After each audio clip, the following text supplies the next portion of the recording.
I've been searching for you. Can you hear my voice calling from the streets? Deep calls unto deep. The purpose of your heart is deep waters, but a wise woman of understanding will draw it out of you. Come, drink from the fountain of wisdom, for my treasures are more valuable than rubies or gold. For I give long life, honor, and you receive favor from the Most High God. I've been waiting for you. I'm Judah Jackson, the host and content creator of WOW, Wise Woman on Wisdom. And we will be continuing our book review about finding the love of your life, 10 principles for choosing the right mate. And by right mate, it's the compatible mate. So last week we finished Principle 2, and it was creating a clear mental image of your ideal mate. Now, everybody has an image whether they know it or not. Oftentimes, people's image of the type or who they're looking for is either unconscious or subconscious. But because this image is so powerful, because it attracts you to people and it repels you to other people, it's important to understand what that image is, to bring it to the consciousness and understand how it developed. Excuse me. So 3 common ways to identify or your type is: 1, you oftentimes choose a mate based on your parent, a role model, your parent. Now that can be healthy or it can be unhealthy, or it could be aspects of the personality that's not healthy. So you need to identify that and make some changes if it's based on a negative role model. 2, you are often looking for somebody to help fulfill those unmet childhood needs. Like for instance, maybe you had an absent father and no one was there, you didn't feel protected. You'll look for those qualities in a mate, like a woman and a man. 3, which Dr. Warren recommends, he thinks is the healthiest way, is you look at a variety of people and you collect characteristics and traits from various people. Like you might know somebody named Doc, he's fun and outgoing, or you might know Sheila, she's a sharp dresser and she can make money. So you look at different characteristics in different people and come up with an image. So either way, it's important to understand where that is coming from. And so there are 10 attributes or characteristics that he shared with us that are very important in identifying the type of person that you're looking for. And if you don't know, you can look at these particular areas or characteristics and come up with the type of ideal mate that you think would be compatible for you. So one of the characteristics first is personality, intelligence, appearance, ambition, chemistry. I crossed it out and added sense of humor, but you can add more. Another one he shared as characteristics: character, creativity, spirituality, parenting, authenticity. So look at all these characteristics and rank order them in importance of what you are looking for in a mate. That would help bring to the forefront of your mind the image that you have. And analyze why you rated each one as you did. When I actually went through this little exercise, it was important not only how I ranked ordered them, but how I put one above the other and the area of importance. Sometimes it's like, wait a minute now, I can't, even though at my age the parenting isn't as strong aspect, but I put appearance before parenting. It helped me also clarify values. So I really encourage you to complete this little exercise. And then, so this is where I threw in my little 2 cents, my little caveat, as far as excuse me, thinking of compatibility. And I use the example of being equally yoked or unequally yoked. That's in the Bible in Corinthians, but I showed this image of first an ox and a mule, and these are beasts of burdens.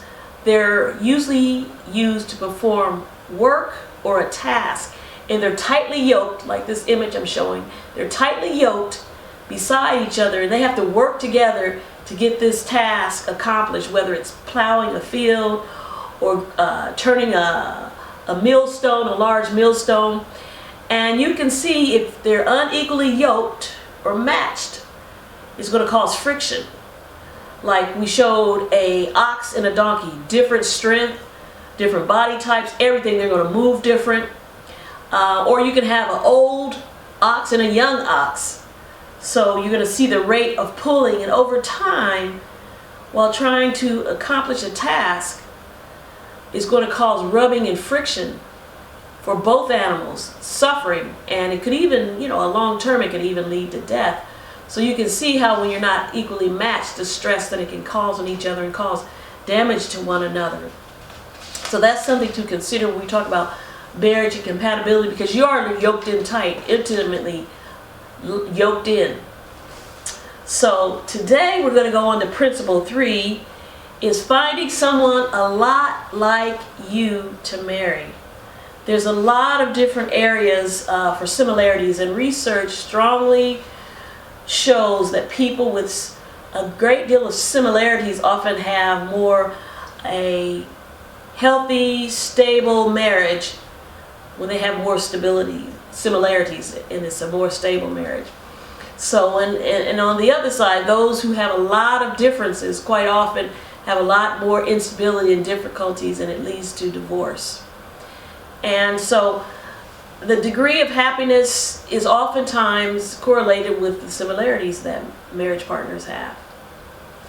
So one way to understand this, now it's not saying like someone else cannot have anything different, because sometimes it makes it interesting, it helps you to grow, but the amount, because anything that you have to, that's different, you're going to have to put energy, you're going to have to adapt, you're going to have to change. Sometimes there's a steep learning curve, like if it's a cultural practice or a family practice or culture, something like that.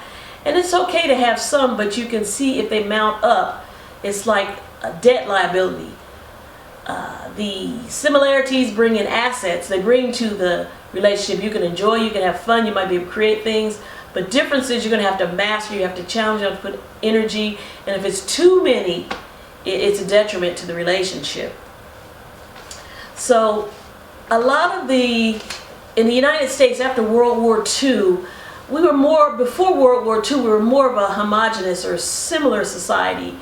But after World War II, it was a big shift. Like it went before World War II to having 1 in 3 persons living on a farm.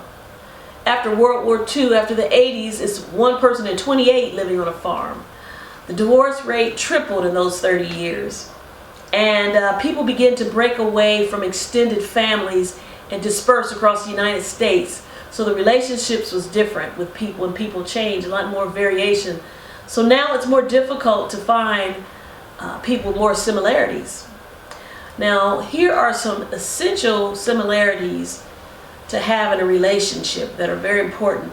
One is intelligence. How you think, how fast you think, problem solving. It's very important you have similar intelligence. Values. Values are anything important to you. A value is something very important to you, so you really don't compromise on it.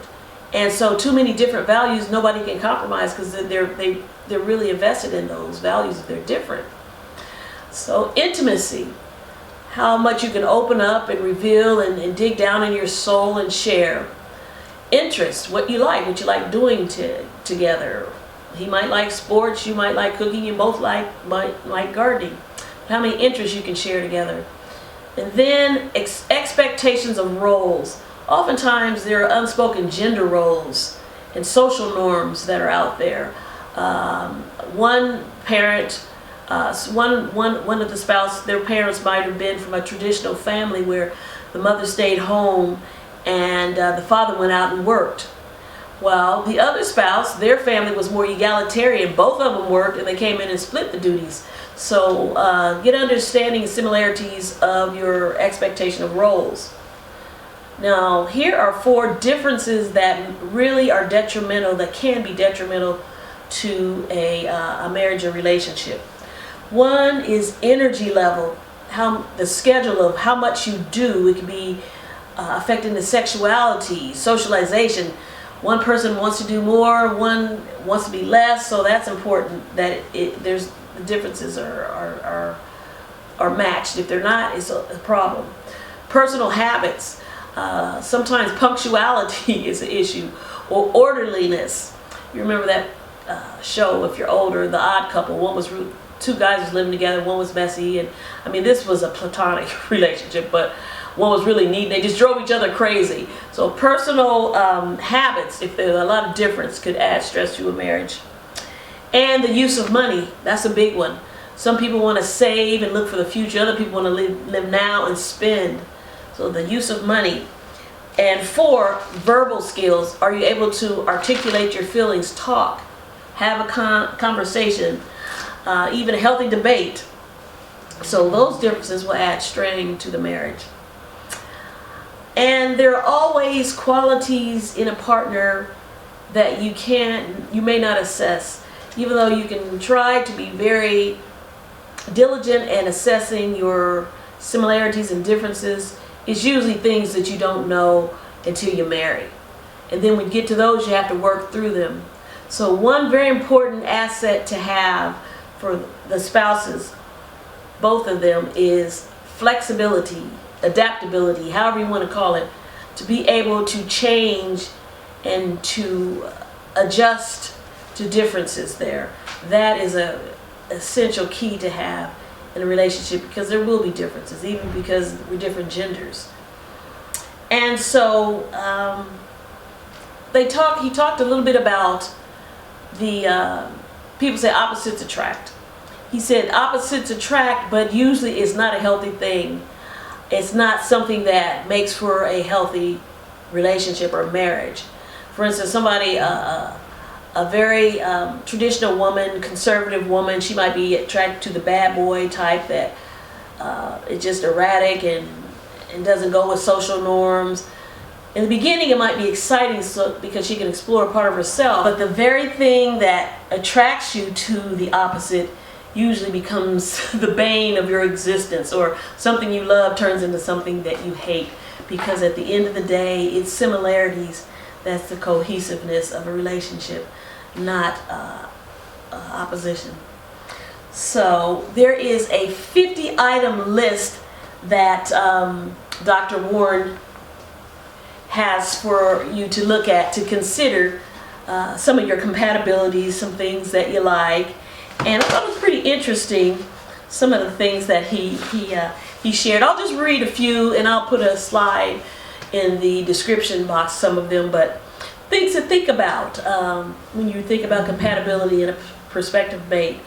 1, social economic background, intelligence, when a family should be started, political philosophies, punctuality, dependability, life goals, the role of conflict and how to resolve it, hobbies, interests, geographic areas in which you live, type of furniture, size and style of house, where to go to sleep, when to go to sleep. So some of these things, but it's kind of fun. I'll put it in the description, put something in the description, or I might even put it on the last slide. But either way, it's very interesting just to think about some of those things, and on a daily basis or over a long period of time, it really does impact your quality of life. So today, our quote is going to be from Faye Hall, and it is, "True love is finding your soulmate in your best friend." If this video has added value to your life, please like, share, and subscribe. And until we meet again, go with love.